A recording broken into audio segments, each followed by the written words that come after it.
देश के तमाम बड़े कवि इस मंच पर विराजमान हैं। बहुत लोग अभी तक पीछे खड़े हुए हैं और वो आगे इसलिए आना नहीं चाहते हैं, वो वहीं से खड़े खड़े सोच रहे हैं, वो शायद दिमाग लगा रहे हैं कि ये मंच पे जो बैठे हुए कवि हैं ये बीजेपी के हैं कि कांग्रेस के हैं। आदमी आजकल कवियों को ऐसे आंकने लगा है, तो आप ऐसा बिल्कुल भी ना हो। आवाज़ नहीं आ रही है, ये मेरे को भी मालूम है कि आवाज़ नहीं आ रही है। जब आवाज़ नहीं आ रही है तो फिर आपको क्या मालूम पड़ रहा? ये तो मेरे को मालूम है कि आवाज़ आ रही है कि नहीं आ रही है, और आवाज़ अगर आ भी जाएगी तो क्या फ़र्क पड़ जाएगा, और नहीं भी आएगी तो क्या फ़र्क पड़ जाएगा। इतने सारे कवि हैं, आप इन देश के इतने बड़े बड़े कवियों को सुन रहे थे। अभी हमारे शंभू भाई अभी अमेरिका की कविता पढ़ करके आए, अमेरिका की 2 महीने की यात्रा करी। भाई भी बैंकॉक गए थे, जैसे सुदीप भाई वगैरह सारे देश दुनिया में दिल्ली बम्बई कलकत्ता जाने कहाँ जाते रहते। मैं कहीं भी नहीं गया हूँ, मेरे घर से सीधा यहीं आया हूँ और यहाँ से वापस मेरे घर चला जाऊँगा। नहीं, अपन 10-10, 20-20 दिन इधर उधर रोते फिरो, क्या मतलब है? अपन इधर उधर घूमते फिरो और अपने घर के सामने फिर दूसरे घूमते फिरे, क्या मतलब है? अपने को घर पे रहना जरूरी है।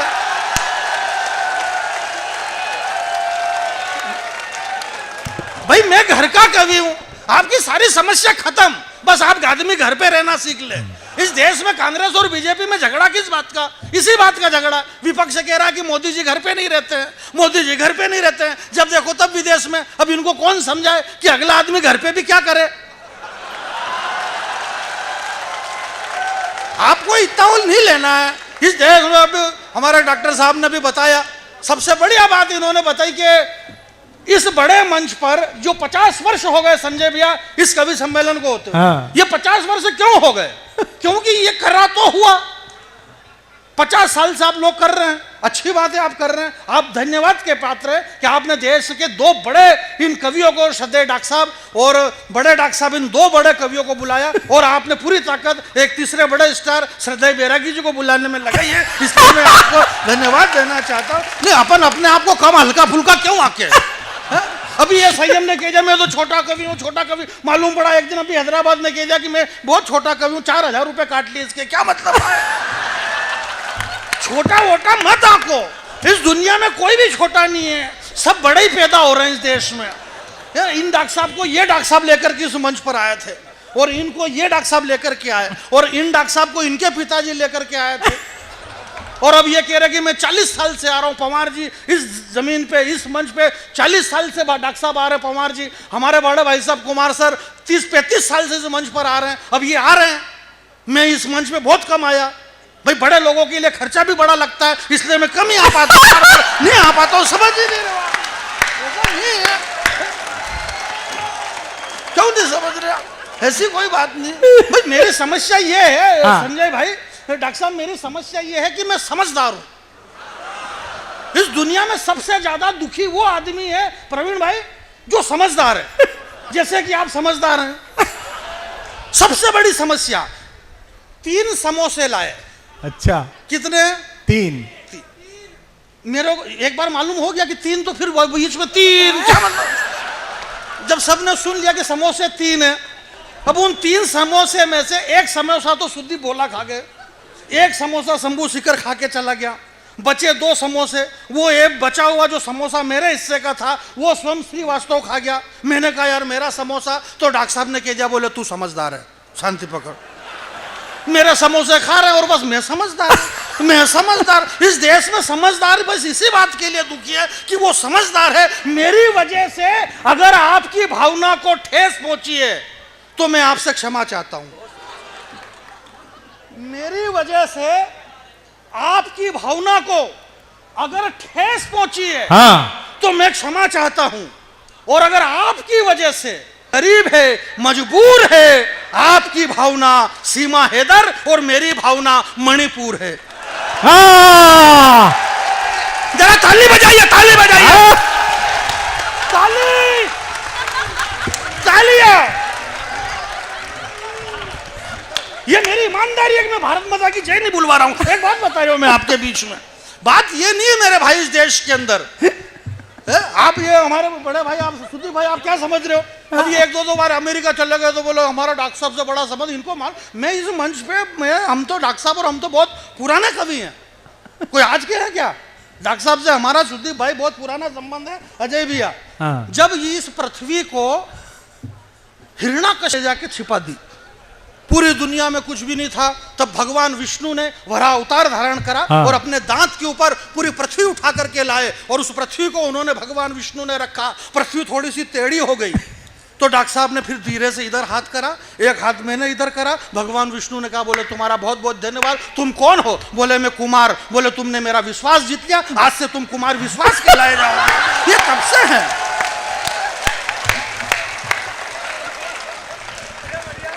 थोड़ी सी पृथ्वी इधर टेढ़ी हो रही थी, बोले ये इधर से पृथ्वी किसने उठा रखी है? बोले ये बैरागी। बोले ये कौन बैरागी है? बोले ये बैरागी का बच्चा। बोले ये मेरी जान है, इसलिए आज से तू जानी बैरागी। तो डॉक्टर कुमार विश्वास और जानी बैरागी हम आदिकाल से इस पृथ्वी पे निवास कर रहे हैं।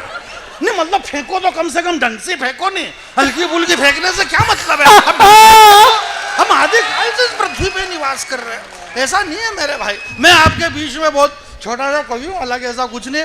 बहुत सारे मेरे को कुमार जी और डॉक्टर साहब वगैरह बहुत प्यार करते, करना भी चाहिए, मैं हूँ भी इस काबिल। एक बात बता रही हूँ, कई बार बहुत बार तो कई सारे कवि मेरे से प्यार करने में पकड़ा गए। एक बात बता रहा हूँ मैं आपको, पूरा मानने की जरूरत नहीं है। ये हमारे भैया बॉलीवुड की बात कर रहे थे, फिल्मों की बात कर रहे थे, नग्नता की बात कर रहे थे। ऐसा नहीं है, इस दुनिया में ये मेरी माता बहनें बैठी हुई है, नग्नता सिर्फ दो ही अच्छी लगती है। 50 वर्ष से ये कवि सम्मेलन हो रहा है मेरे भाई, दुनिया में नग्नता सिर्फ दो अच्छी लगती है।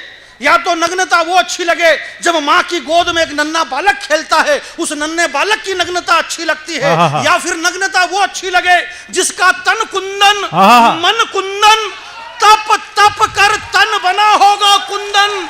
भला दुनिया में उससे ज्यादा सुंदर मूर्त क्या होगी? और जिसने वासना और विकारों का त्याग कर दिया, उस महावीर को वस्त्रों की जरूरत क्या होगी? या फिर वो जरा दोनों हाथ खड़े कर ताली बजाइए आप, जल्दी से नीचे करो हाथ जल्दी। अरे मालूम पड़ा यहाँ से बाँह फट गया, भगवान महावीर स्वामी क्या करेंगे? नुकसान अपना हो जाएगा। एक बात बता रहे हो, जल्दी करिए भाई साहब, आप क्या कर रहे हैं? ये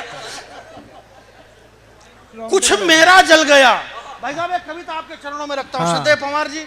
मैं हालांकि चरणों में हरणों में तो नहीं रखूंगा, नहीं अभी 4-6 दिन पहले मैंने चरण में रख दी, अगले आदमी ने मोजे नहीं उतारे थे, मोजे में मेरी कविता पूरी खत्म हो गई। तो मेरी कविता आप सुनिएगा, बहुत अच्छा समय में बहुत कम लूंगा, इतनी देर तक पढ़ू नहीं गा। हमारे शंभू भाई और इन सारे कवियों ने बहुत खूब मेहनत करी है। अब ये लोग इतना ही नहीं समझ रहे, एक तो क्या है कि ये एक तो पढ़े लिखे लोग हैं। अब मैं तो गाँव से आया, मैं पढ़ा लिखा भी नहीं हूँ भाई, पढ़ लिख के करेंगे भी क्या? ये डॉक्टर प्रोफेसर वगैरह सब क्या कर रहे हैं? कर तो वही रहे ना जो मैं कर रहा हूँ भाई, पढ़ लिख के भी कर क्या रहे? यही कर रहे हैं ना। तो जब यही कर रहे हैं तो फिर क्या मतलब इधर उधर करने से? इसलिए आप ऐसा कुछ भी मत करो, ध्यान रखो, शांति से रखो। भाई मैं तो छोटा आदमी हूँ, इसलिए बहुत छोटी सोचता हूँ। मैं बहुत छोटा हूँ इसलिए छोटी सोचता हूँ। मैंने कई रातें भूख से काटी है, इसलिए चांद में भी रोटी सोचता हूँ। मेरे सोचने का तरीका अलग है। आप जानते हैं इस देश में, दुनिया में मनुष्य कभी भी शांत नहीं रहता। भैया आप शांति पकड़िए, ये आना जाना बंद कर दो भैया प्लीज, शांति से बिल्कुल एकदम माहौल शांत रखो। मैं जोर से बोलूँ, आप गुस्से में, मैं मजाक कर रहा हूँ, ऐसे ही बोलता हूँ। एक बात बता जाओ, सुनिएगा। मैं ये कह रहा था कि एक 2-4 मिनट की कविता है, ध्यान से आप सुन लीजिएगा। आप बहुत अच्छा सुन रहे हैं, मैं ज़्यादा ताकत इसलिए भी नहीं लगाऊंगा कि भाई ये पढ़े लिखे लोग हैं, आप भी पढ़े लिखे लोग हैं।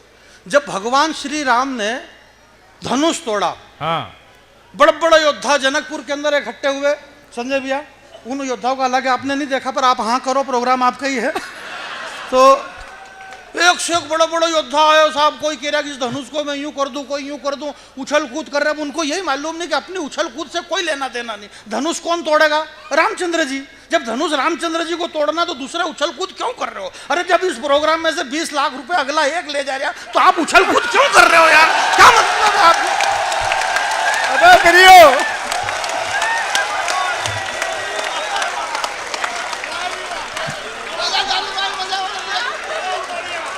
अब तूने बोल दिया, अब ये देगा। सार्वजनिक झूठ इसी पवित्र मंच से बोला जा रहा है। वही डॉक्टर साहब भी कह रहे हो, मैं एक भी पैसा नहीं ले। और ये संजय भाई भी बड़े भावुक हो गए, मेरे निमंत्रण पे बड़े बड़े कवि आ गए। आ गए क्या? जिसने जितना मांगा इतना दे दिया तो आ गए। ये आप क्या समझ रहे हो? ये अंजाम वगैरह और सब देशभक्ति और भारत माता, तो कोई देशभक्त है क्या? कविता देशभक्ति की अपनी जगह, पेमेंट अपनी जगह। आप 1000 रुपए कम करके देख लो, फटाक से कॉलर पकड़ ले अगला आदमी।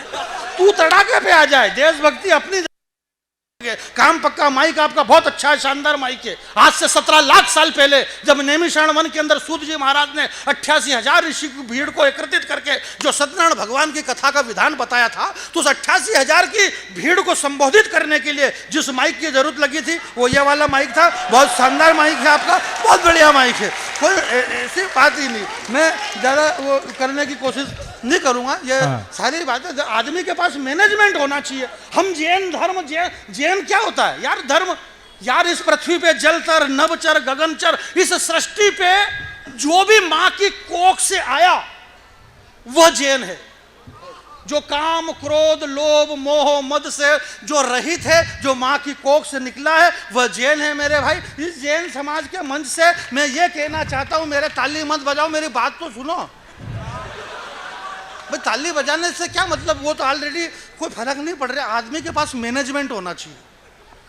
बेवजह अपन क्यों किसी से लड़ाई करें? बेवजह क्यों किसी से लड़ाई करें? इस पवित्र मंच से, ये इतना पवित्र मंच है और हम किसी से बेवजह क्यों लड़ाई करें? बेवजह हम क्यों किसी से लड़ाई करें? क्या मतलब अपन चीन पे चढ़ाई करें? पूरी दुनिया में अपनी अकड़ रख, चीन अपनी चरणों में पड़ा रहेगा, बस तू चैनल पे पकड़ रख। अच्छा है, अच्छा है, अच्छा है, अच्छा है, बहुत बारीक है। पूरी दुनिया में अपनी अकड़ रख, ये चीन, वीन, अमेरिका सब अपने चरणों में पड़े रहेंगे, तू तो चैनल पे पकड़ रख। चैनल पे हमने पकड़ रखा, चैनल पे दो ही चल रहे हैं, या तो सीमा हैदर या फिर गदर। अच्छा, दोनों ही सेकंड, वो सीमा भी सेकंड है, 4-4 को लेके आई उधर से, और गदर भी 2 है, दोनों ही चल रही है, खूब चल रही है। मैं आपके बीच में ये कह रहा था कि कुछ मेरा जल गया, कुछ तेरा जल गया। बहुत अच्छे। कुछ मेरा जल गया, कुछ तेरा जल गया होगा, तू तो उस पे नजर रख, जिसने फूंक मारी है ना, उसका चेहरा जल गया होगा। अच्छा है। कुछ मेरा जल गया होगा। मुझे 4 पंक्ति पढ़ना चाहता हूं, मुझे विदा करना। कुछ मेरा जल गया, कुछ तेरा जल गया होगा, तू तो उस पे नजर रख, जिसने फूंक मारी है उसका चेहरा जल गया होगा। छोटे छोटे गांव जल गए, हाँ, कुटुंब कबीलों के पांव जल गए, मेरा दायां हाथ जल गया, तेरा बायां हाथ जल गया। अरे ऊपर मत बैठो, मर्जी पड़े वहां बैठो, बैठने के लिए इतनी जगह क्या कर रहे हो आप? कोई बात नहीं, कोई नहीं। इधर देखो, इधर देखो, इधर देखो, इधर देखो। कुछ मेरा जल गया, कुछ तेरा जल गया होगा, तू तो उस पे नजर रख, जिसने मारी ये फूंक उसका चेहरा जल गया होगा। छोटे छोटे गांव जल गए, कुटुंब कबीलों के पांव जल गए, मेरा दायां हाथ जल गया, तेरा बायां हाथ जल गया होगा, और किससे मांगे मुआवजा, दोनों का ही मेवात जल गया होगा। मेरा दायां हाथ जल गया। डॉक्टर साहब 4 लाइन देखा आपके, कह रहा हूं कि मेरा दायां हाथ जल गया, तेरा बायां हाथ जल गया, अब किससे मुआवजा मांगे, दोनों का ही मेवात जल गया। और क्या क्या न जला इस आग में, ये तो राम प्रसाद काका से पूछो, क्या बचा अब इस बाग में। बचपन का विश्वास जल गया, ऊपर से नीचे तक पूरा अमल ताश जल गया। ईशान कोने में दादी माँ ने कुछ पौधे लगाए थे अपने हाथ के, पत्ते पत्ते झुलस गए उस पारिजात के। चंपा, चमेली, जूही, मोगरा, केतकी, और हवा ने आग पकड़ ली गेहूं की बालियों से, फसल खत्म हो गई खेत की। इसके बाद भी कुछ भी नहीं जला, कहते हुए कुछ दलाल खड़े हैं। इसके बाद भी कुछ भी नहीं जला, कहते हुए कुछ दलाल खड़े हैं। टूटा हुआ मन लेकर मन में मलाल खड़े हैं, जाने कितने ही सवाल खड़े हैं। निकल गई कब से निर्जला एकादशी, और बिना तुलसी के मेरे कन्हैया लाल खड़े हैं। अच्छा है। बिना निकल गई निर्जला एकादशी और बिना तुलसी के मेरे कन्हैया लाल खड़े हैं। एक बार अपनी तालियों को समेट लेना, पूरा सदन हाथ उठाना। स्वाभिमान की 4 पंक्ति पढ़ता हूं मेरे भाई के। ये मत पूछ किसका क्या जला, जिसकी जितनी हैसियत थी उसका उतना जला। घर के अंदर, घर के ऊपर बरामदे में भाभी की साड़ी जल गई, बाहर रखी हुई गाड़ी जल गई, अंदर के वायर जले, बाहर रखे टायर जले, 4-6 टायर जल गए, आग लगी, दंगा हुआ। सुनिएगा, अंदर घर में वायर जल गए, बाहर कुछ टायर जल गए, बरामदे में भाभी की साड़ी जल गई, बाहर रखी गाड़ी जल गई। मुझे बहुत दुख है, कपड़े लत्ते कच्चे जल गए। मुझे दुख है, तेरी बकरी के 2 बच्चे जल गए। मुझे दुख है, बकरी के तेरे 2 बच्चे जल गए। पर मुझसे मत पूछ मेरा क्या जला, मेरी तो रकम तगड़ी जल गई। कुछ गिरे हुए लोगों के आगे मेरे बाबूजी की पगड़ी जल गई। आपकी तालियां कमजोर है मेरे भाई।